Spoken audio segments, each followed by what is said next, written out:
Greetings out there in YouTube land, the planet Earth. I was looking at one of the videos I made. I took a heart. I had a heart problem in that.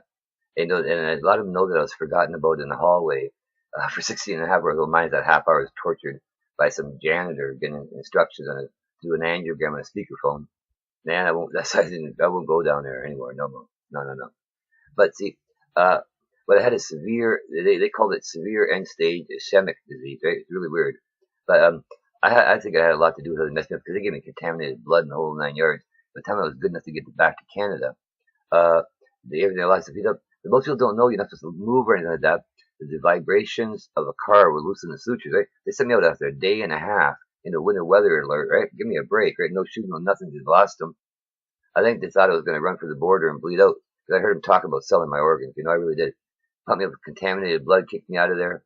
After hearing how to read all the telegraphs in Canada, and this is 2003, that was the guy who had it in my hands and my heart. Bad enough being awake and hearing him talk about that, then hearing that and being kicked out in a winter weather advisor in the middle of winter, right? I was just lucky. One of those little bus things pulled up that takes you to some hotels, or whatever, shuttle bus or whatever it is. It goes back and forth. Hey, I said, what hotel you going to? You take me whatever hotel you are. There, I had the little, little slipper thing. They put them in the paper, but they're soaked wet, that slush they got there with all that salt, I had to take me to whatever hotel you got there, and I laid on the bed for 3 days, and I couldn't even. The throat was raw, everything's burning a fever, man. I went through some hard times, I tell you, right? The thing is, I never would have made it without Jesus. It's just impossible. When you're severe end stage and it's impossible to repair you from the damage done by a fly-by-night quadruple bypass, which I wouldn't have needed if they did the right job and didn't forget me in the damn hallway. If the doctor got up his lazy ass to come in, oh, he's Canadian, it wasn't worth his time. It was only about 7:30 when I went in there at night, and it wasn't worth his time to come in for me. I mean, that bothers me, but I learned to let it go. He's gonna, vengeance is mine, say the Lord, right?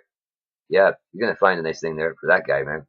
When you're tortured, his faces are burned in your brain, brothers and sisters. I can tell the difference between a Pakistani guy who said he was there, especially when he was on the phone, and a blonde-haired, blue-eyed Bubba staring me in the eye, right? Because I was staring at him good when he's torturing me. Trust me. When somebody's hacking on your body, their face is burned in your brain. The last thing on this earth you're gonna ever forget, in case you run into that guy again. You stay far enough away that you make sure that guy doesn't go anywhere near you. But the thing is, these moments come and they're to trials in our life, right? You look at Job, man, he had it hard, right? It doesn't get hard. God tests people every day. There's a variety of diseases. I know why mine stepped in one way, I think, right? I had some job offers, and a lot of them coming in, and I was leaning towards these two, and clearly the Lord did not want me working for them. And so my computer skills, I went into retired mode, just trying to stay alive because they're messing me up. I'm allergic to all the heart meds, right? When you're allergic to over 99.5% heart meds, man, it makes life more very, very interesting, right? Yeah, every time they turn around and give me pills, I was in the hospital, right? I ended up getting tired of the place, man. I don't like it. Every time I turn around, they want to give you something new, and all kinds of companies. Last time was I escaped December 24th, 2015. Begged God to get me out of there. They want to take my leg a third time. The people were sold that oversized 20 for some stupid pills they gave me. It's one of the side effects, right? And it's one of the extremely rare side effects. Well, boom, of course I had it, right? And they're all, well, if the thing is, if you're operating, you get a less than 5% chance of being awake if you put me to sleep, right? Because they messed me up so bad, right? And it's like, give me a break, man. I don't know, they wouldn't let me go.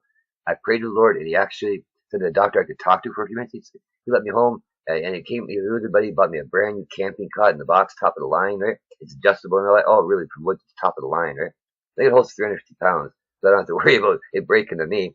Then he visited me twice on a Sunday, right?